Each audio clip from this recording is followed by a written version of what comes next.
Boa tarde, pessoal. Em primeiro lugar, eu quero agradecer a oportunidade de estar aqui. Eu tenho aceitado os convites que me fazem na medida do possível para falar sobre esse tema, porque me parece que é um tema realmente importante de ser discutido. Foi muito boa a fala do Arion antes da minha, porque já fez várias pontuações que me liberam de algumas considerações para vocês.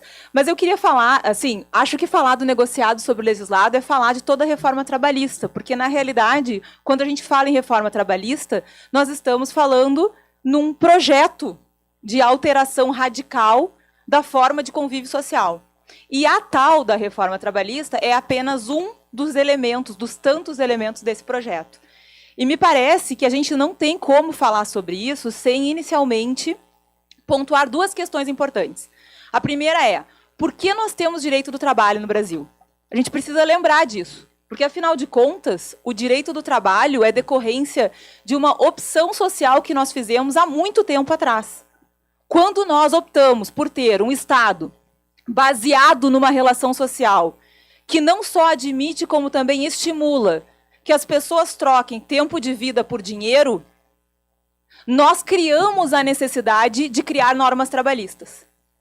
E vejam, nós vivemos num Estado que não só admite e incentiva as pessoas a trocarem tempo de vida por dinheiro, como também admite e incentivam que isso aconteça com prejuízo efetivo à saúde, que é o tal do adicional de insalubridade.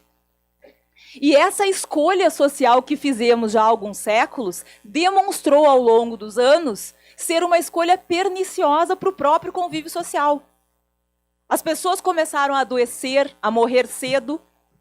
Houve um problema social pelo aumento de número de acidentes e doenças que decorreu justamente do que hoje nós estamos propondo de novo. Decorreu da ideia de livre negociação entre patrão e empregado. Entre alguém que foi convencido de que era proprietário de si mesmo e que poderia negociar livremente com quem detém o capital e vai comprar o seu tempo de vida e pagar um valor X por esse tempo. Isso não funcionou. E porque não funcionou, nós criamos, por uma necessidade do próprio sistema, normas de proteção ao trabalho. Então, o direito do trabalho, em primeiro lugar, não é revolucionário, justamente porque ele foi criado para dar conta de problemas do próprio sistema capitalista de produção, mas, ao mesmo tempo que não é revolucionário, é, como Arion já disse na fala dele, uma contenção. É o limite da exploração possível, é disso que a gente está falando. E se nós tirarmos a contenção, se nós removermos o limite da exploração possível, o que vai sobrar é o caos. Então, quando a gente fala em reforma trabalhista, nós estamos, em primeiro lugar, falando disso, de tirar as amarras que sustentaram esse sistema no qual parece que a maioria de nós ainda acredita. Em segundo lugar, quando a gente fala de reforma trabalhista, a gente tem que pensar que nós estamos vivendo no Brasil hoje um estado de exceção. E eu não tenho receio nenhum de afirmar isso para os senhores, e vários exemplos dão conta disso, alguns até foram mencionados na fala anterior. Nós temos hoje, e a própria lei da terceirização é um bom exemplo.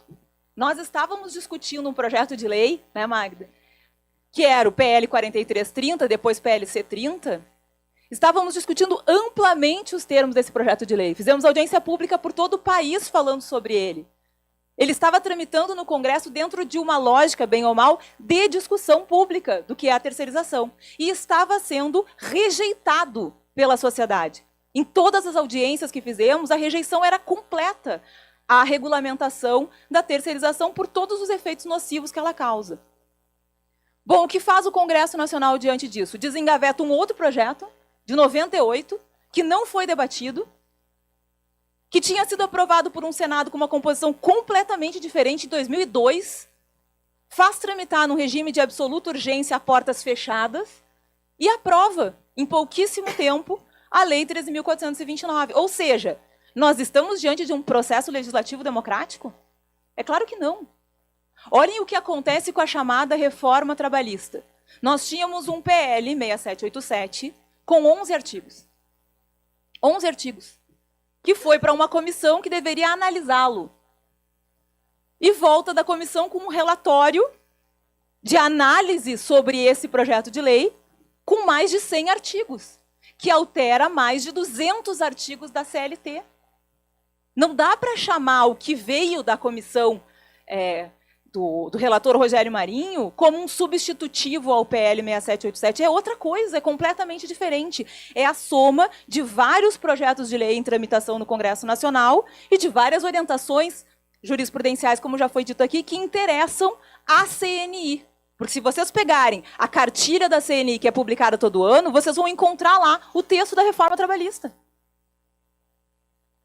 Então, nós não estamos observando um processo legislativo democrático. Nós estamos diante de uma, e é por isso que eu falo em exceção, de uma situação de completa crise das instituições. E essa crise se revela por outros aspectos. Por exemplo, por decisões do STF, que negam o direito de greve ou que, por um canetaço, reduzem o prazo de prescrição de uma lei posterior à Constituição de 30 para 5 anos. Isso só para ficar com 2 exemplos. Tem vários outros. Sobre terceirização, por exemplo, mas vai ser objeto do painel seguinte. Então, nós não podemos raciocinar sobre a reforma trabalhista da perspectiva exclusivamente jurídica. Porque se nós continuarmos raciocinando da perspectiva exclusivamente jurídica, o jogo já está perdido. Porque senão seria fácil falar sobre esse tema. Eu chegaria aqui para os senhores e diria, olha só, o PL 6787, ou o que fizeram dele depois da comissão, hoje PLC 38, é completamente inconstitucional. Não passa por um exame de constitucionalidade, não passa por um exame de convencionalidade, contraria as normas da OIT e contraria do início ao fim os termos da Constituição. Então fiquem tranquilos. Porque se for aprovado pelo Congresso, será rejeitado pelo STF numa ação de constitucionalidade. Só que não, né? Como diria o meu filho de 16 anos, só que não, porque o STF chancela inconstitucionalidades todos os dias. Porque nós não estamos vivendo uma democracia, então não adianta nós raciocinarmos como se estivéssemos vivendo uma verdadeira democracia, porque não estamos. É nesse contexto que a gente tem que pensar a reforma trabalhista.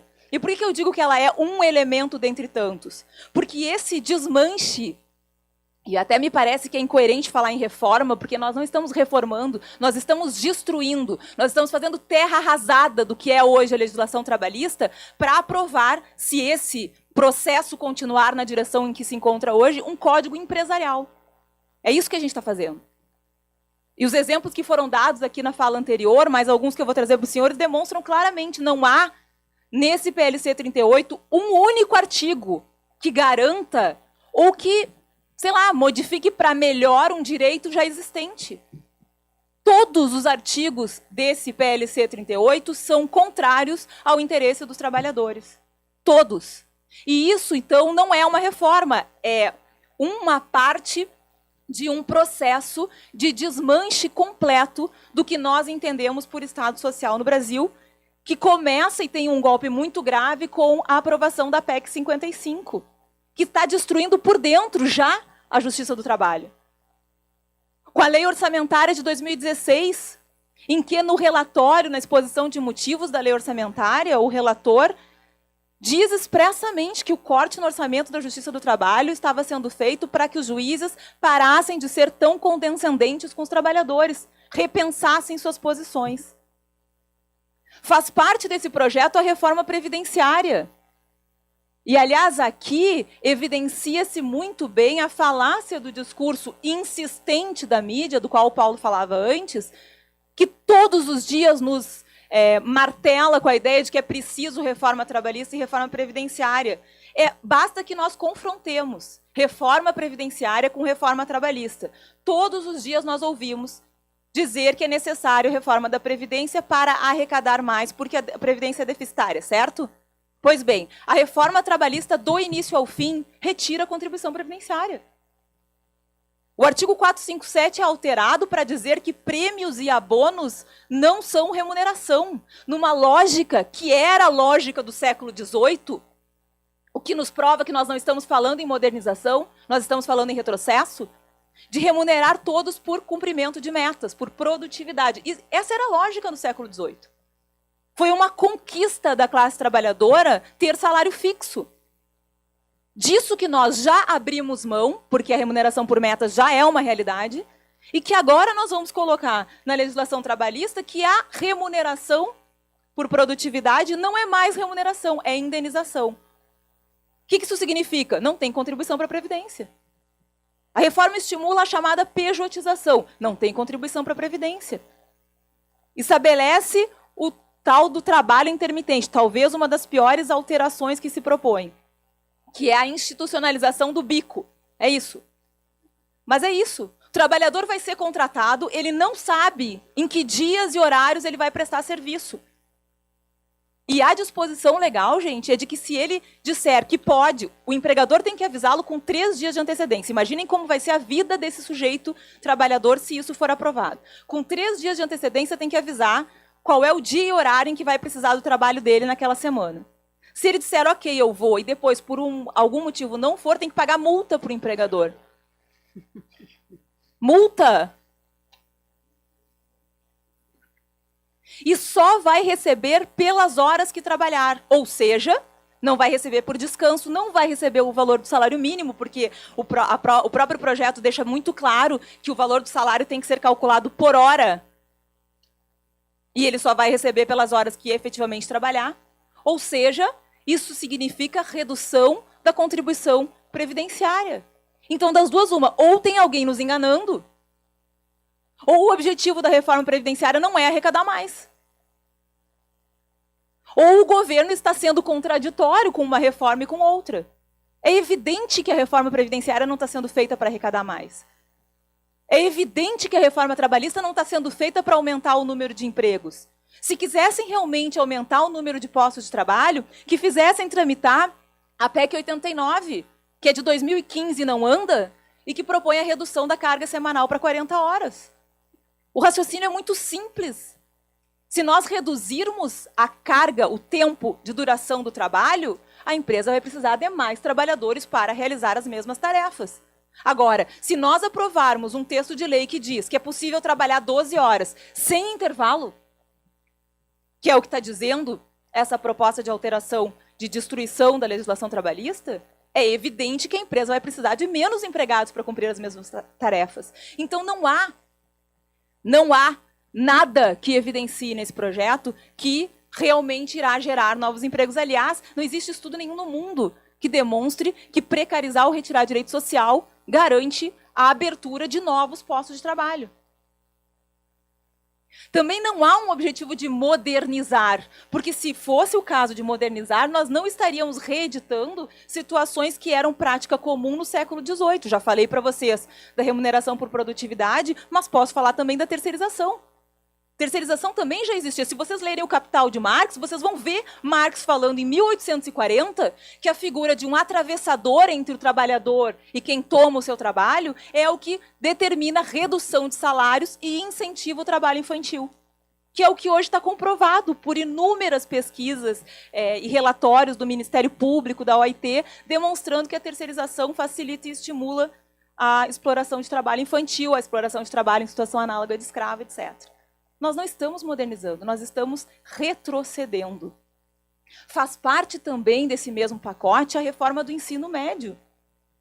Porque nós estamos reformando a educação para criar operadores técnicos que não tenham tempo para pensar e nem vontade de pensar sobre a sociedade à sua volta, para depois colocá-los num mercado precarizado, onde eles vão receber só pelas horas trabalhadas, onde vai haver redução efetiva da remuneração, e onde, como disse bem o Arion, eles vão poder negociar tudo, através do sindicato e sem o sindicato.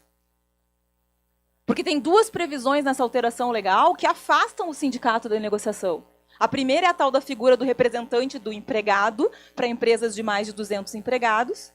E a segunda é uma norma que diz que o trabalhador que receber uma remuneração que hoje estaria em torno de 11 mil e pouco, pode negociar diretamente com seu empregador sem a interveniência do sindicato. Como se o trabalhador, por receber um salário melhor, estivesse em condições de igualdade com o empregador. Então, vejam, a proposta que se faz é destrói direitos, reduz outros, fragiliza a condição dos empregados, acaba com a representação sindical, porque essa questão do fim do imposto sindical, essa questão de fragilizar ou não os sindicatos verdadeiros permanecerão, os fracos não permanecerão, a gente até pode fazer essa discussão, mas não numa realidade de trabalho terceirizado, não numa realidade de trabalho intermitente em que os trabalhadores vão competir entre si. Porque vamos pensar junto, se a empresa pode chamar para trabalhar só por um determinado número de horas, as empresas vão fazer banco de dados dos empregados. E vão chamar o primeiro, ele não pode, chama o segundo, ele não pode, e os empregados vão concorrer entre si para ser o mais lembrado na hora de ser chamado. Isso fragiliza a classe trabalhadora. Ali é isso, com terceirização e com absoluta falta de garantia de manutenção no emprego, porque isso também a gente não pode esquecer. Quer falar em liberdade sindical, em livre negociação, quer falar em negociado sobre o legislado, começa garantindo uma remuneração adequada e garantindo contra a despedida. Porque se as pessoas não têm garantia nenhuma de que elas serão despedidas sem qualquer motivação, porque apesar do que diz o artigo 7º, da Constituição, nós não reconhecemos o dever de motivação, é evidente que não vai haver mobilização para a luta por melhores condições de trabalho, que é o sentido de qualquer organização coletiva. O projeto de lei, para vocês terem uma ideia, ele já começa destruindo a noção de grupo econômico. Tem uma norma, que eu até achei que ia estar nos seus slides, Arião, porque é uma norma assim, ridícula, para dizer o mínimo, que é a do 442B, que diz que o trabalhador autônomo, mesmo que preste serviços com exclusividade, não tem vínculo de emprego com a empresa. Nem precisa estar no CORE. Mas não se sabe? O Paulo está lembrando que o artigo diz assim, desde que preenchidas as formalidades legais, mas não diz quais são. Imagino que está escrito no CORE. Não sei, mas veja, isso vai gerar uma discussão. Isso vai dar segurança jurídica? É evidente que não. Porque o juiz do trabalho não vai poder fingir que não está enxergando o vínculo, porque tem um texto de lei dizendo que, como é que é aquela história? Tem focinho de porco, tem pé de porco, tem rabinho de porco, mas é uma feijoada. Se for um porquinho, vai ser um porquinho, não adianta. E o empregador vai pagar 2 vezes. Então, não há segurança jurídica. Na parte processual, gente, é um desmanche completo. Acaba com a execução de ofício no processo de trabalho. Traz os incidentes do processo civil para dentro do processo de trabalho. Poxa, por que será que a Justiça do Trabalho ignorou solenemente o tal do incidente de desconsideração da personalidade jurídica? Porque não nos serve. Porque o processo do trabalho tem que ser ágil, tem que ser simples. Porque senão ele não é processo do trabalho, ele é processo civil. Que é o que esse projeto está fazendo. Ele está transformando o processo do trabalho num arremedo do processo civil. Qual é o próximo argumento? Se o que nós temos aqui é um arremedo do processo civil, nós não precisamos de normas processuais trabalhistas. E se nós não precisamos de um procedimento próprio, porque já não conseguimos mais reconhecer que temos aqui um direito próprio de caráter alimentar, que, como o Russomano disse lá em 56, a fome não espera prazos processuais, nós não precisamos de justiça do trabalho. Esse é o argumento que vai vir na sequência. Então, mesmo aqueles que acham, puxa, mas está incorporando coisas boas do CPC, nós temos uma razão para ter um procedimento próprio na CLT. Vejam, aquilo que o processo comum só consegue fazer em 2005, que é reconhecer que não faz sentido um processo se tu não realiza o mundo dos fatos, a CLT faz desde o início. O processo só começa a competição inicial e só termina quando o mundo dos fatos for realizado, quando o bem da vida for entregue ao credor.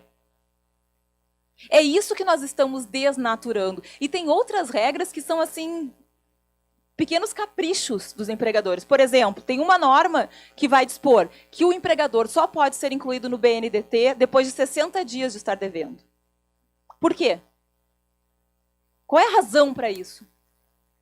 Tem uma norma de perversidade tremenda que diz que os créditos trabalhistas serão atualizados pela TR. Ok, nós sabemos que essa é uma discussão na jurisprudência atual, mas vamos combinar, gente, a TR não atualiza. É atualização zero. Em nenhum outro ramo do Poder Judiciário se discute a possibilidade de atualizar crédito por TR. Porque não é índice de atualização na medida em que, concretamente, nada atualiza. pois querem incluir na CLT um dispositivo dizendo, para acabar com a discussão, antes que ela amadureça, que todos os créditos trabalhistas devem ser corrigidos pela TR. Estabelece, já foi dito aqui, a sucumbência recíproca. Isso é um desestímulo total ao acesso ao Poder Judiciário, porque o trabalhador não tem acesso aos documentos do contrato, ele não tem como saber, muitas vezes, se foi ou não pago corretamente determinado direito. Ele intui. Ele chega no escritório do advogado e diz, olha, a minha sensação é de que eu trabalhei e não recebi. Tinha meses que eu fazia hora extra e não vinha no contra-cheque. E aí entra com a ação. E não consegue provar. O Paulo falou disso aqui antes. Vai ter que pagar honorários para a parte contrária. Se o empregado faltar à audiência e o processo for arquivado, ele tem que recolher custas para entrar com o processo de novo. É outra disposição que tem. Tem disposição dizendo que em várias hipóteses pode ser dispensado o depósito recursal, em outras tantas ele pode ser reduzido à metade, e que a empresa que obtiver assistência judiciária gratuita, o que não cabe no processo de trabalho, basta ler o 790, pode ficar dispensada de garantir a futura execução.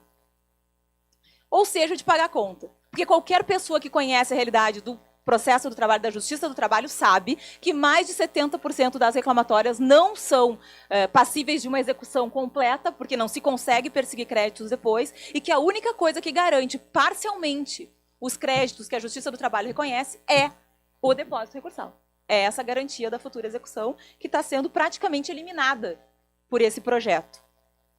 A prescrição intercorrente volta, né? Volta não, ela nunca esteve no processo de trabalho. Ela nunca esteve, a jurisprudência é absolutamente tranquila, nunca a aceitou, porque não faz sentido. Prescrição intercorrente só faz sentido naquela lógica anterior processual em que eu tinha um processo de conhecimento separado da execução, que nunca foi a lógica do processo do trabalho, pois ela está inserida na CLT. E altera o ônus de prova, revelando de novo um desconhecimento completo de por que nós temos processo do trabalho. Vai fazer um arremedo do CPC, vai transformar o 818 numa cópia do 373 do CPC, ignorando o fato de que o 818 é uma norma muito mais avançada do que o 373. Porque ele está pressupondo a necessidade de provar por parte do empregador pelo dever de provar e de documentar a relação de emprego que o empregador tem. É isso que a gente está eliminando.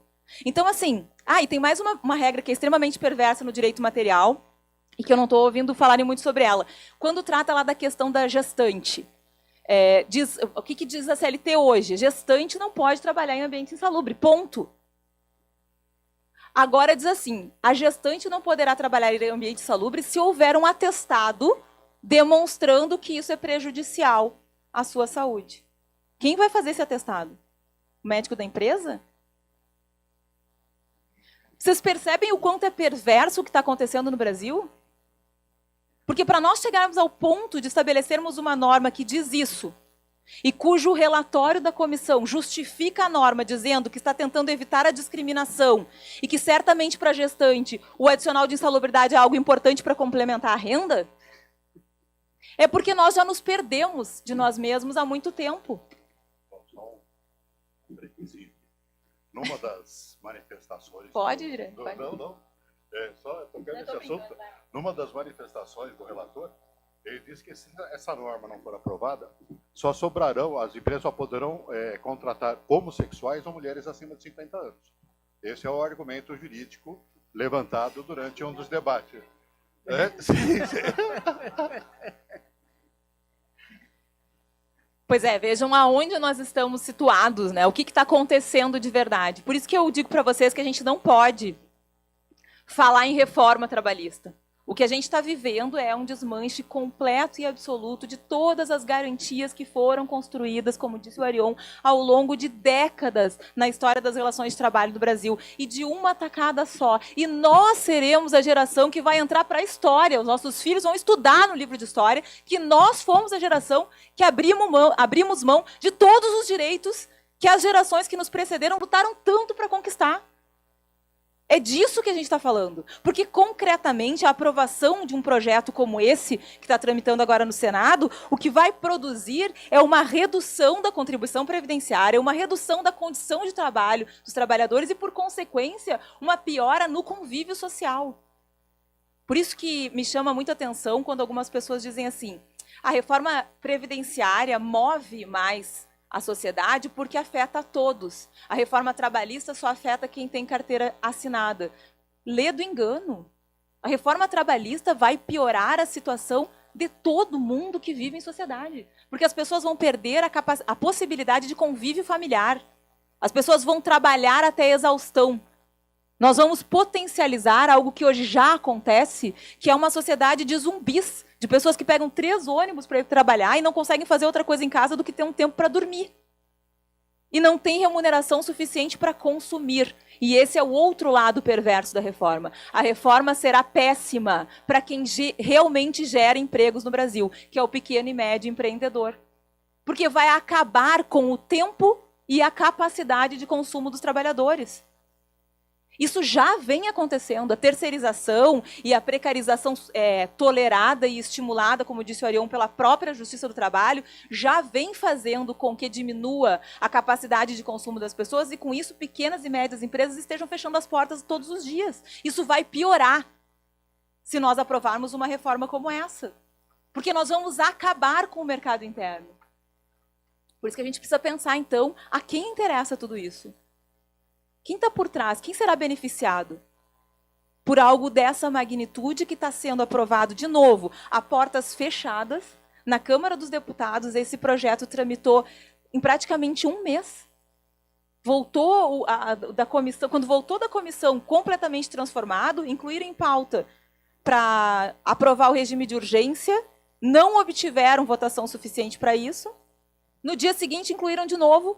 24 deputados mudaram o voto, de um dia para o outro. 24 deputados mudaram o voto, aprovaram a urgência, e alguns dias depois o projeto já foi aprovado definitivamente pela Câmara, já está no Senado, já tem número e já tem audiência pública acontecendo. A gente nunca viu uma pressa tão grande em aprovar um projeto de lei como está acontecendo com esse projeto, que está mudando completamente a face do direito material, do direito coletivo e do direito processual do trabalho. Por isso que eu volto a dizer o que eu disse aos senhores no início. Nós não estamos diante de um processo democrático, nós não podemos agir como se estivéssemos. Porque se nós continuarmos agindo como se estivéssemos diante de um processo democrático, nós já vamos ter perdido essa batalha de antemão. Bom, mas aí, além de perguntar a quem serve essa mudança, já que nem aos pequenos empreendedores não serve, nós precisamos também nos questionar sobre o que fazer diante disso. Porque essa é a grande questão. O diagnóstico está feito. Eu tenho certeza que nos painéis de hoje de manhã devem ter falado nisso que eu estou colocando para vocês também, porque esse é um diagnóstico que não é difícil, né? Basta ter olhos para ver e não assistir só a mídia oficial, que a gente consegue ver que está tudo ruindo ao nosso redor.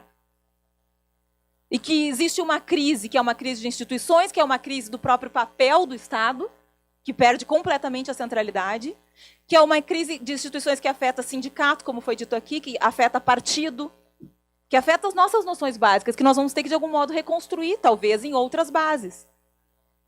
Que afeta a nossa noção de esquerda, porque cria uma ideia de demonização, né, de quem pensa de uma forma crítica à sociedade do capital.